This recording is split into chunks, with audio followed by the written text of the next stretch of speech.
Υπάρχει ένα αδελφικό παράγγελμα που λέει «Σ' αυτόν ίστη», που σημαίνει να είσαι ο εαυτός σου. Σε αυτό αναφέρεται το ποίημα και έχει τον τίτλο «Ο χρησμός». Άστοργη πόλη, άσχημη σαν γερασμένη πόρνη, άρρωστη νύχτα, διάστηκτη σαν ανεμουβλογιά, μάτια πυρακτωμένα.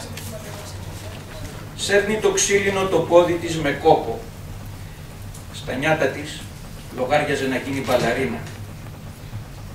Πόσους θανάτους έχουν δει τα μάτια της. Πόσες μικρές αυτοκτονίες. Αυτά τα χείλη δεν τα φίλησε κανείς.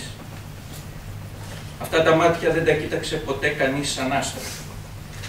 Αυτά τα στήθη δεν τα πόθησε κανείς. Αυτό το σώμα δεν ενώθηκε ποτέ με άλλο σώμα. Τις ώρες της εμπύρετες της νύχτας δίνει δικές της ερμηνείες στα σημάδια των θεών.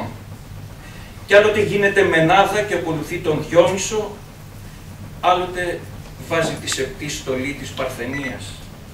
Κάποιες φορές χειροκροτεί θερμά σε παρελάσεις. Άλλες πυροδοτεί εκρηκτικά σε κέντρα εξουσίας. Απόψε, στους Δελφούς, στον ομφαλό της γης, ζώων αρτιμελές θα θυσιάσει, της Κασταλίας το νερό θα ενδυθεί, δαφνόφυλλα θα φέρει στην Πυθία και θα ζητήσει νέα χρησμοδότηση, χωρίς τη μεσολάβηση των ιερέων, χωρίς αμφισημίες και ενίγματα.